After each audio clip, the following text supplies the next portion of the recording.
रणजीत सिंह हत्याकांड मामले में पंचकुला की सीबीआई कोर्ट के फैसले पर पंजाब हरियाणा हाई कोर्ट ने 27 अगस्त तक रोक लगा दी है। हमारे साथ उनके बेटे जगसीर सिंह मौजूद हैं। जगसीर लंबे समय से उम्मीद कर रहे हैं कि इंसाफ मिलेगा। क्या लगता है अब जिस तरह से प्रक्रिया चली पूरी कानूनी इतने लंबे समय से, अब इंसाफ मिल पाएगा? को हमें जुडिशरी पे पूरा विश्वास है कि हमें पूरा इंसाफ मिलेगा। इसलिए ठीक है सब। अच्छा, याचिका क्या डाली थी आपने? हाई कोर्ट में क्या कहा था?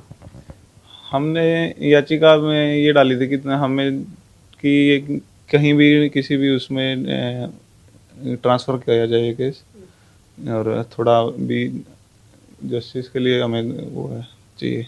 आपको सर, जो याचिका डाली गई थी उसमें कहा गया था कि केस को ट्रांसफ़र किया जाए। क्या उसमें सर त्रुटियां नज़र आ रही थी, क्या कमियां नज़र आ रही थी? हाई कोर्ट के पास पावर है ट्रांसफ़र करने की किसी भी ट्रायल को। अक्सर ट्रायल तभी ट्रांसफ़र किया जाता है अगर आपको लगे कि presiding officer fair and trial कर नहीं पाएगा। कई बार हालात होते हैं कि माहौल ऐसा होता है, कई बार हालात होते हैं कि कुछ सवाल पैदा होते हैं प्रिजाइडिंग ऑफिसर पे। इस केस में हमें, क्योंकि ये बहुत पुराना ट्रायल चल रहा है और ये जिसके खिलाफ चल रहा है उसकी जो शक्ति है या उसका जो इन्फ्लुएंस है बहुत ज़्यादा है। बाबा गुरमीत राम रहीम सिंह के बारे में कौन नहीं जानता, क्या क्या उन्होंने किया। उन्होंने पूरे शहर को बंद कर दिया था, 34 लोगों को मारना पड़ा अनाउंसमेंट के बाद। कितना कुछ भगदड़ मची थी पूरे पंचकुला में। तो उन हालातों में ऐसे ट्रायल को बेस्ट ऑफ टाइम्स भी बहुत ध्यान से करना पड़ता है और देश की बेस्ट एजेंसी सीबीआई कर रही है, तब कहीं ये इस स्टेज पे पहुंचा है कि पूरे गवाह अपनी गवाही दे पाए।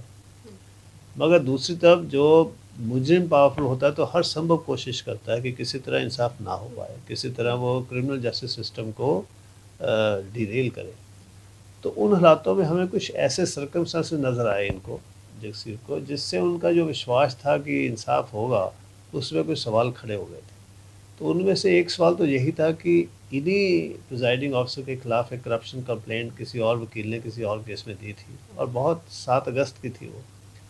और जब आप एक केस में ऐसा सोचते हैं और उन्होंने ये भी कहा था कि कुछ सबूत भी ऐसे दिए थे जिस पर विश्वास होता है, उन्होंने वीडियो भी दी थी, फ़ोटोग्राफ्स भी दी थी, तो उससे लगा कि अगर एक केस में ऐसा हो सकता तो फिर हमारे केस में क्यों नहीं, जहाँ की बहुत ज़्यादा मुजरिम